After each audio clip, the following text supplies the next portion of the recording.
Hey guys, good evening. So welcome back to my YouTube channel. तो जैसा कि मैंने आपको प्रीवियस वीडियो में बताया है कि हमारा जो अकाउंटिंग सर्कल था उसकी मैंने आपको सारे सर्कल्स बता दिए हैं। ओके, तो वो वाला टॉपिक हमारा क्लोज हो चुका है।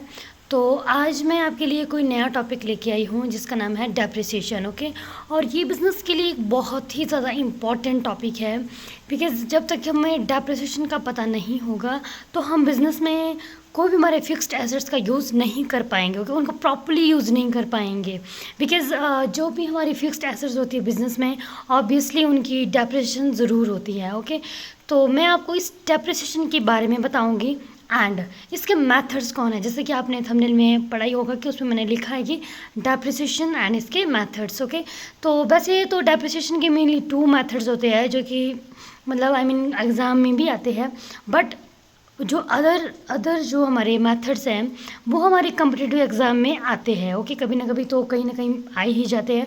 अगर नहीं आएंगे तो बट उसकी मीनिंग, उनका पता तो ऑब्वियसली होना ही चाहिए। ओके, एक बिजनेसमैन को तो उसका ज़रूर पता होना चाहिए। रूल बने हैं तो ऑब्वियसली पता होना चाहिए। ओके, एंड उसी तरह से अगर कोई कॉमर्स का स्टूडेंट है तो उसको भी इस चीज़ का नॉलेज होना बहुत ज़रूरी है। तो चलो स्टार्ट करते हैं इस डेप्रिसिएशन के टॉपिक को। तो Depreciation is a fixed decrease in the value of fixed asset due to use. Okay, क्या बोलता है कि जो हमारी ये डेप्रिसिएशन है इसका मतलब है कि ये एक ऐसा फिक्स्ड डिक्रीज है। दैट मीन्स कि जब से लेकर हमने कोई एसेट्स लाई है उसमें डेप्रिसिएशन शुरू हो चुकी है।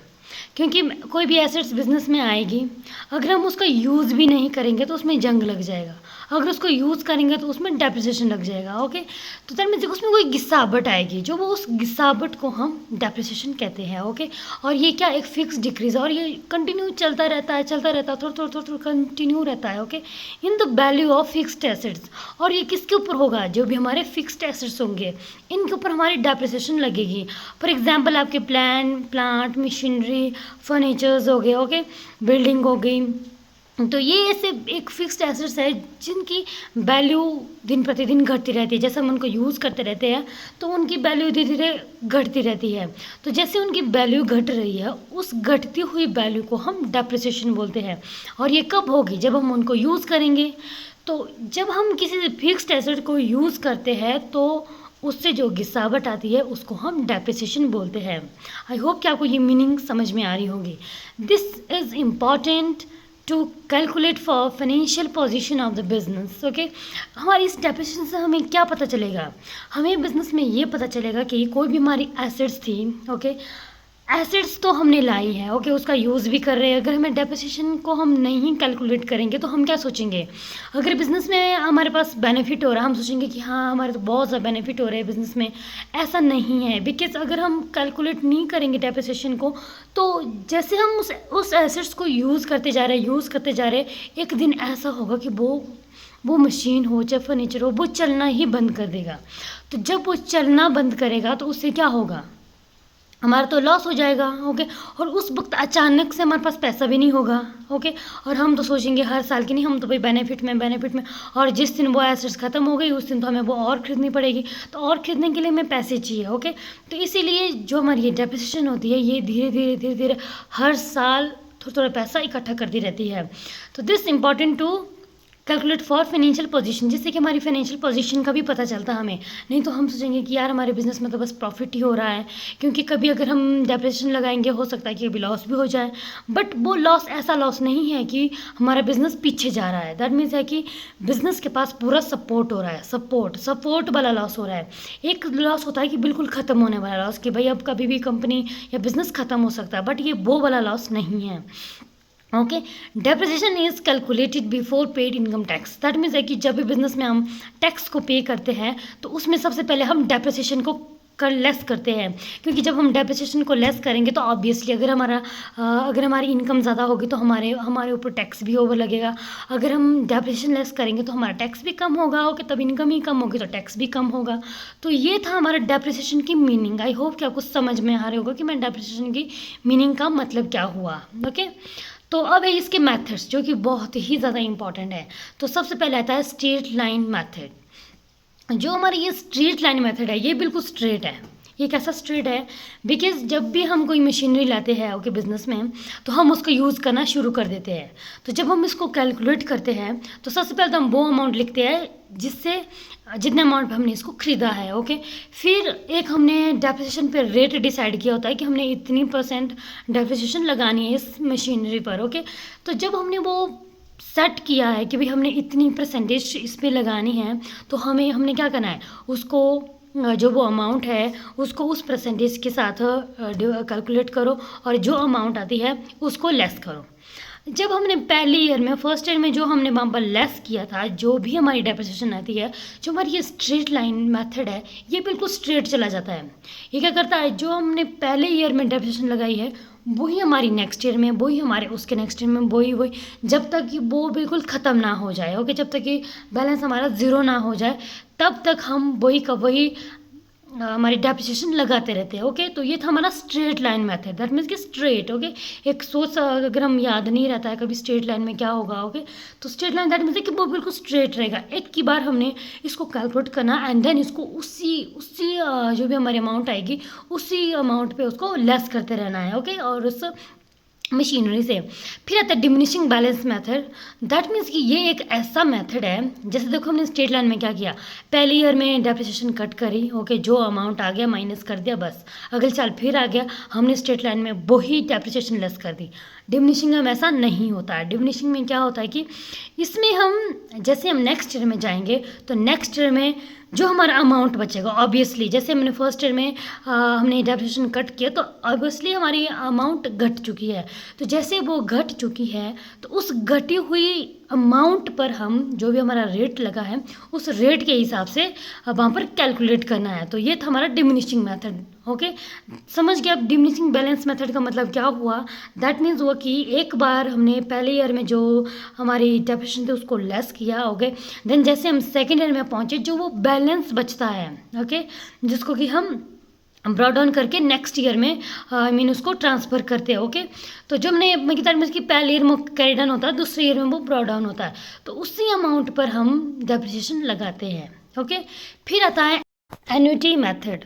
एन्युटी मेथड का मतलब हुआ कि जितनी भी हमने अभी 2 मेथड किए हैं, straight line method and diminishing balance method, that means कि जो हमारी ये मेथड है इनसे क्या हो रहा है कि हम मतलब कोई ना कोई जब भी हमारी डेप्रिसिएशन जितनी भी हमारी डेप्रिसिएशन बन रही है उसको हम लेस करे जा रहे हैं ओके।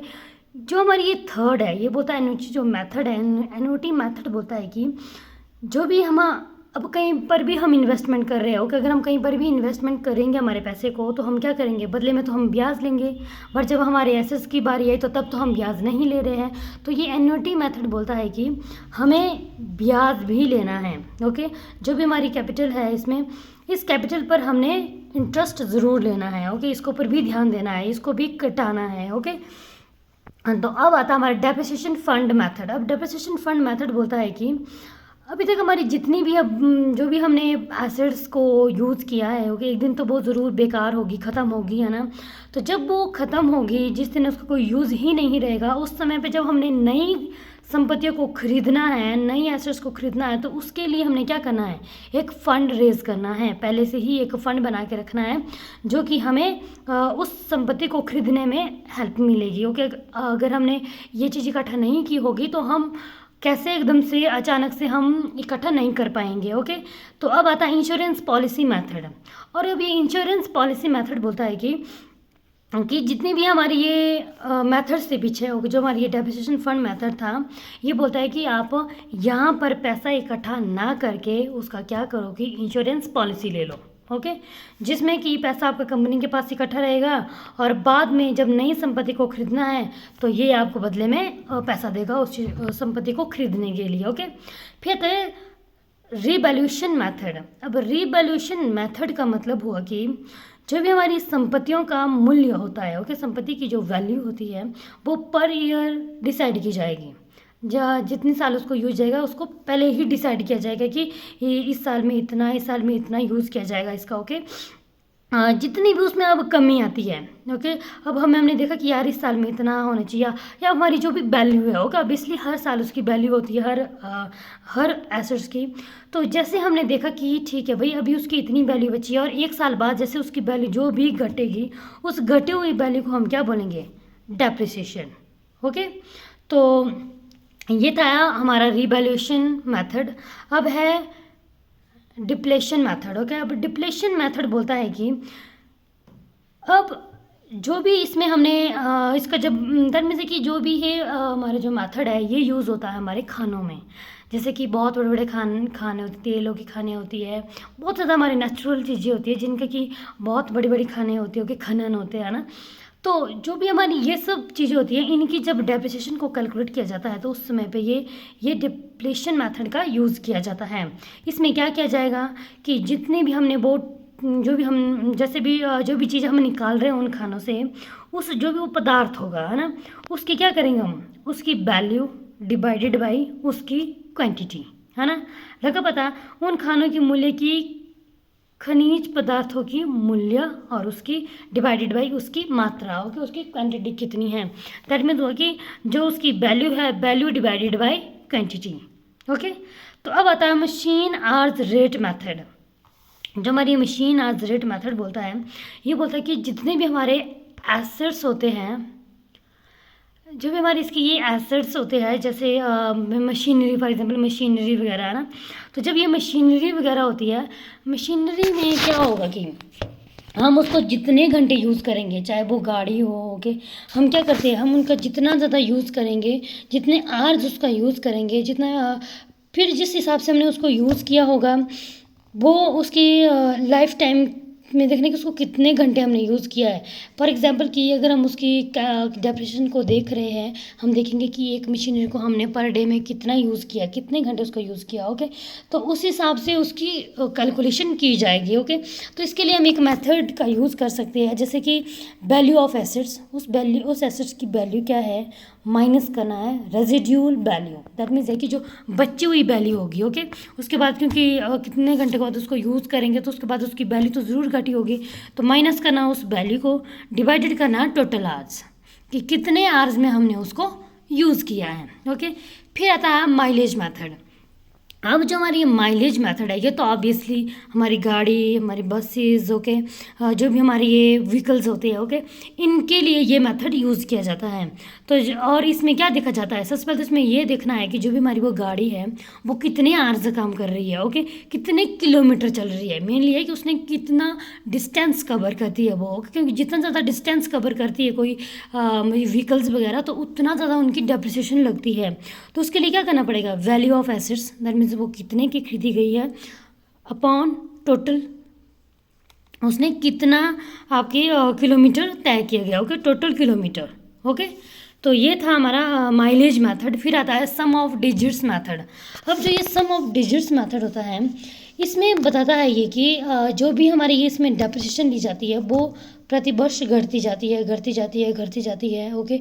और ये क्या होता है, अब फॉर एग्जांपल कोई मशीनरी खरीदी हो, कोई भी चीज़ हमने खरीदी है, ओके, उसका हमने अभी लगा दिया अंदाज़ा कि ये 10 साल तक चलेगी, और जैसे ही वो 10 साल तक चल रही है तो उसके लिए हम क्या करेंगे, उसके लिए सबसे पहले तो वैल्यू ऑफ एसेट्स, ओके, उसकी वैल्यू कितनी है, माइनस करो रेजिड्यूल वैल्यू उसकी, कि रेजिड्यूल वैल्यू में बची हुई वैल्यू उसकी कितनी थी, अपॉन उसका टोटल टाइम पीरियड, ओके, क्योंकि हमने टाइम पीरियड पहले ही सेट किया होगा इसमें। और इसमें जब भी हम कैलकुलेट करेंगे तो वो होगा एक रेशो में। दैट मीन्स हो कि हम उसको 1 2 3 4 जितनी भी ईयर, फॉर एग्जाम्पल अगर 5 ईयर्स तक है तो हमारी जो भी उसकी वो अमाउंट है वो हम किस हिसाब से कैलकुलेट करेंगे, पहले तो हम उसको इससे माइनस करेंगे, ओके। जैसे वो माइनस करके जो कुछ भी आ रहा है उसको क्या करना है, जैसे कि फॉर एग्जांपल 1:2:3:4:5, ओके, 5 ईयर तक का है। तो अब ऑब्वियसली इनको जमा करना है, जैसे हम रेशो में कैलकुलेट करते हैं, ओके, जैसे कि 1/, आएगा, फिर जितने भी इनको ऐड करके आ रहा है, ओके। तो ये था मेरा आज का टॉपिक, जिसमें वो जो कि बहुत ही ज़्यादा इंपॉर्टेंट है डेप्रिसिएशन का। हर कोई इसकी डेप्रिसिएशन की मीनिंग तो पढ़ता है, बट इसके मेथड सिर्फ 1-2 ही पढ़ते हैं, ओके। बट मैंने आज आपको बिल्कुल ब्रीफ तरीके से इसके सारे मेथड्स के बारे में बता दिया है, जो कि बहुत ही ज़्यादा ज़रूरी है, ओके, पढ़ना बहुत ज़्यादा ज़रूरी है। तो आज के लिए बस इतना ही। तो बने रहे मेरे यूट्यूब चैनल के साथ। Please like, share and subscribe करना ना भूलें। Thank you.